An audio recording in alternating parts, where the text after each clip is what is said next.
Skill இருக்கு, effort போடுறேன், ஆனா ரிசல்ட் மட்டும் வர மாட்டேங்குது யோசிக்கிறீங்களா? சரி, காலேஜ் முடிச்சுட்டு ஃப்ரீலான்சிங் பண்ணலான்னு போனா கிளைண்ட் இல்லை. சரி, ஒரு ஸ்மால் பிசினஸ் ரன் பண்ணலாம், இன்ஸ்டால ரீல்ஸ் அண்ட் போஸ்ட் போடலாம், ப்ராடக்ட் விற்கலான்னு பார்த்தா ரீச் இல்லை.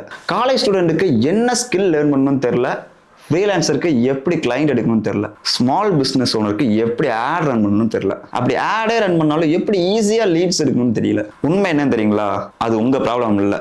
ஒரு ரைட் பிளேஸ், ஒரு ரைட் கைடன்ஸ், ஒரு ரைட் கம்யூனிட்டி. டிஜிட்டல் மார்க்கெட்டிங் எல்லாமே தெரியணும் அவசியம் இல்லைங்க.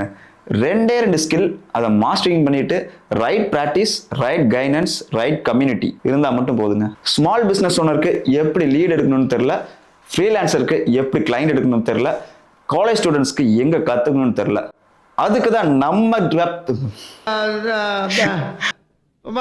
இப்ப நான் என்ன உங்களை சொல்றது, அதுக்கு தான் நம்ம ரேபிட் அப் கம்யூனிட்டி இருக்கு. ஆமாங்க, இந்த கம்யூனிட்டியில டோட்டலி லேர்னிங் பர்பஸ்க்கு மட்டும், நாலேஜ் ஷேரிங் பர்பஸ் மட்டும், எந்த ஒரு ப்ரமோஷனோ எந்த ஒரு கம்பெனி சர்வீஸோ அங்க ப்ரொவைட் பண்ணாம காலேஜ் ஸ்டூடெண்ட்ஸ்க்காகவே, ஃப்ரீலான்சர்ஸ்க்காகவே, பிசினஸ் ஓனர்ஸ்க்காகவே உருவாக்கின கம்யூனிட்டிங்க இது. இந்த கம்யூனிட்டியில நீங்க ஃப்ரீயா கத்துக்கலாம், ஃப்ரீயா லேர்ன் பண்ணிக்கலாம், ஃப்ரீயா கிளைண்ட் எடுத்துக்கலாம்.